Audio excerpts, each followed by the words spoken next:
Assalamualaikum warahmatullahi wabarakatuh. Hari ini kita akan membahas tentang iman dalam kitab Sahih Bukhari dan Muslim. Dalam kitab Sahih Bukhari dan Muslim, pada bab iman disebutkan kebenaran dan kemurnian iman.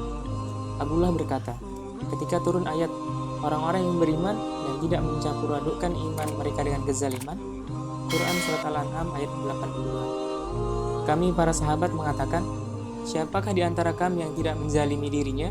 Dia menjawab, maksudnya bukan seperti yang kalian duga, tetapi maksudnya adalah syirik. Tidaklah kalian mengetahui ucapan Luqman kepada anaknya, wahai anakku, janganlah engkau mempersekutukan Allah. Sesungguhnya mempersekutukan Allah adalah benar-benar kezaliman yang besar. Quran Surat Luqman ayat 13, hadis riwayat Bukhari. Abdullah bin Mas'ud berkata, ketika turun ayat orang-orang yang beriman dan tidak mencampur adukkan iman mereka dengan kezaliman, Quran Surat Al-An'am ayat 82, para sahabat Rasulullah merasa sedih. Kemudian mereka berkata, siapakah di antara kita yang tidak menzalimi dirinya? Dia bersabda, maksudnya bukan seperti yang kalian duga, tetapi seperti yang dikatakan Luqman kepada anaknya.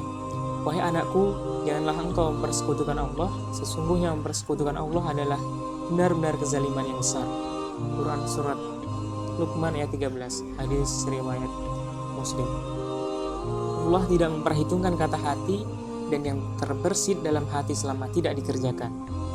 Abu Hurairah berkata, Rasulullah bersabda, sesungguhnya Allah melewatkan tidak memperhitungkan bisikan atau kata hati seseorang selama ia tidak melakukannya atau mengatakannya.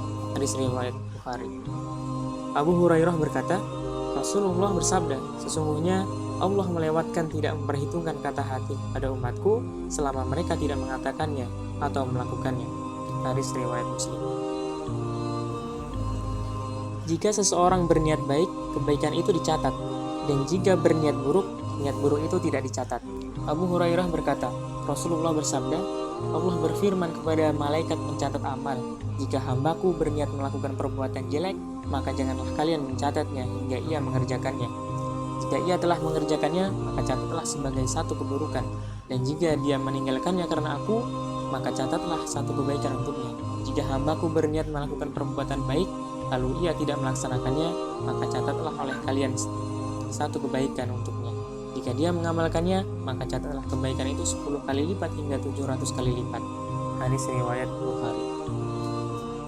Abu Hurairah berkata, Rasulullah bersabda, Allah berfirman kepada malaikat pencatat amal, jika hambaku berniat melakukan perbuatan jelek, maka janganlah kalian catat sebagian amalnya. Jika ia telah mengerjakannya, maka catatlah sebagai satu keburukan. Dan jika hambaku berniat melakukan perbuatan baik, lalu tidak jadi melaksanakannya, maka catatlah sebagai satu kebaikan. Jika ia mengamalkannya, maka catatlah kebaikan itu 10 kali lipat. Hadis riwayat Muslim. Ibnu Abbas berkata, Nabi bersabda seperti yang diriwayatkan dari Tuhannya, sesungguhnya Allah mencatat kebaikan dan kejelekan. Kemudian beliau menerangkan, siapa saja yang berniat melakukan kebaikan tetapi tidak jadi mengerjakannya, maka Allah mencatat niat itu sebagai satu kebaikan penuh di sisinya. Jika ia meniatkan perbuatan baik dan mengerjakannya, maka Allah mencatat di sisinya sebagai 10 kebaikan sampai 700 kali lipat hingga kelipatan yang sangat banyak. Kalau ia berniat melakukan perbuatan jelek tetapi tidak jadi melakukannya, maka Allah mencatat hal itu sebagai satu kebaikan yang sempurna di sisinya. Jika ia meniatkan perbuatan jelek itu lalu melaksanakannya, maka Allah mencatatnya sebagai satu kejelekan. Hadis riwayat Bukhari. Ibnu Abbas berkata, Rasulullah bersabda seperti yang diriwayatkan dari Tuhannya, sesungguhnya Allah mencatat kebaikan dan kejelekan. Kemudian beliau menerangkan, siapa saja yang berniat melakukan kebaikan tetapi tidak jadi mengerjakannya, maka Allah mencatat niat itu sebagai satu kebaikan di sisinya. Jika ia meniatkan perbuatan baik dan mengerjakannya, maka Allah mencatat di sisinya sebagai 10 kebaikan sampai 700 kali lipat hingga kelipatan yang sangat banyak. Kalau ia berniat melakukan perbuatan jelek tetapi tidak jadi melakukannya, maka Allah mencatat hal itu sebagai satu kebaikan yang sempurna di sisinya. Jika ia meniatkan perbuatan jelek itu lalu melaksanakannya, maka Allah mencatatnya sebagai satu kejelekan. Hadis riwayat Muslim. Kemudian, gangguan dalam iman agar diwaspadai. Anas bin Malik berkata, Rasulullah bersabda, sesungguhnya umatmu tak henti-hentinya bertanya hingga mereka mengatakan, Allah itu menciptakan seluruh makhluk, lalu siapa yang menciptakan Allah? Hadis riwayat Bukhari. Anas bin Malik berkata, Rasulullah bersabda, Allah berfirman, sesungguhnya umatmu tak henti-hentinya bertanya, kenapa begini, kenapa begitu, sampai mereka mengatakan, Allah menciptakan makhluk, lalu siapakah yang menciptakan Allah? Hadis riwayat Muslim. Orang yang mengambil hak orang Islam dengan sumpah palsu diancam siksa neraka. Abdullah berkata, Rasulullah bersabda, siapa saja yang bersumpah dengan sumpah yang memaksa untuk mengambil harta seorang muslim, maka ia akan bertemu Allah dalam keadaan murka kepadanya. Lalu, untuk membenarkan hal itu Allah menurunkan ayat. Sesungguhnya, orang-orang yang memperjualbelikan janji Allah dan sumpah-sumpah mereka dengan harga murah. Quran Surat Ali Imran ayat 77, hadis riwayat Bukhari.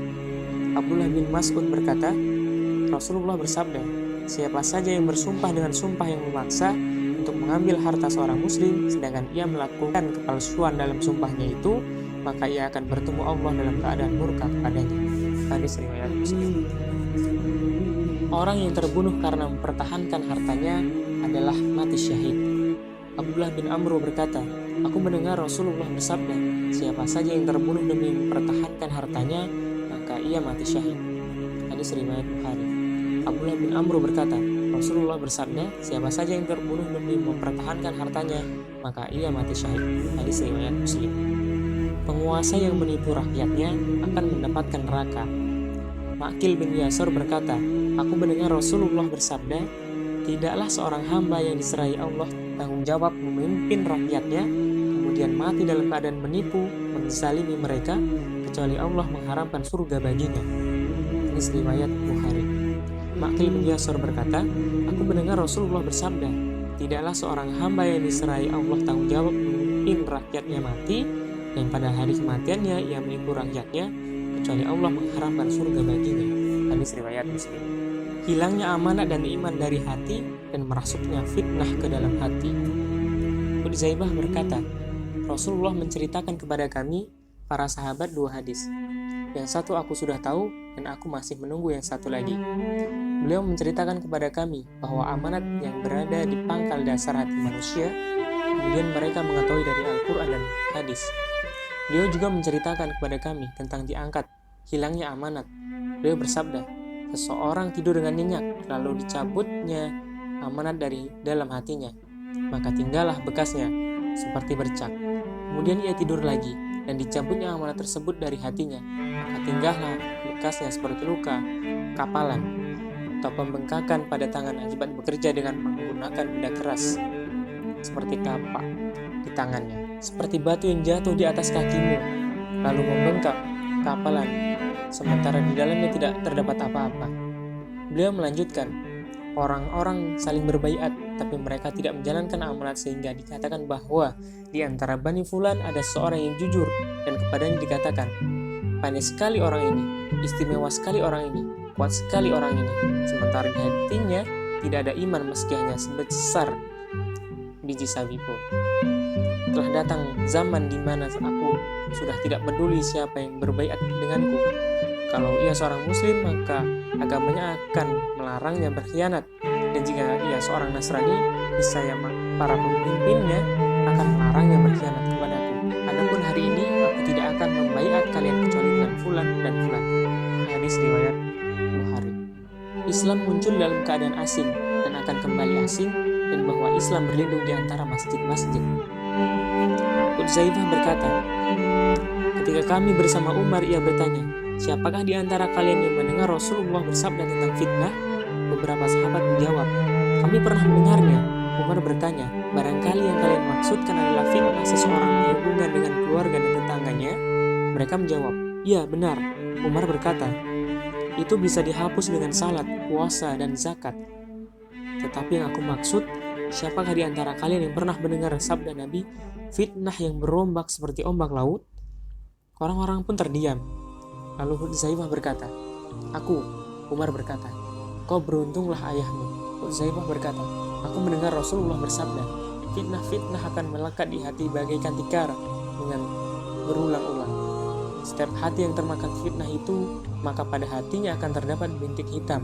Dan setiap hati yang menolaknya, maka akan muncul bintik putih.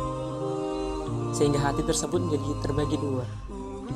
Putih yang bagaikan batu besar, sehingga tidak akan terkena bahaya fitnah selama masih ada langit dan bumi. Sedangkan bagian yang lain hitam keabu-abuan seperti kuali terbalik, tidak tahu mana yang baik dan tidak mengingkari yang buruk, kecuali hanya hawa nafsu yang diserap hatinya. Hadis riwayat Muslim. Abu Hurairah berkata, Rasulullah bersabda, sesungguhnya iman akan berkumpul di Madinah sebagaimana ular berkumpul di sarangnya. Hadis riwayat Bukhari. Demikian, Assalamualaikum warahmatullahi wabarakatuh. Assalamualaikum warahmatullahi wabarakatuh.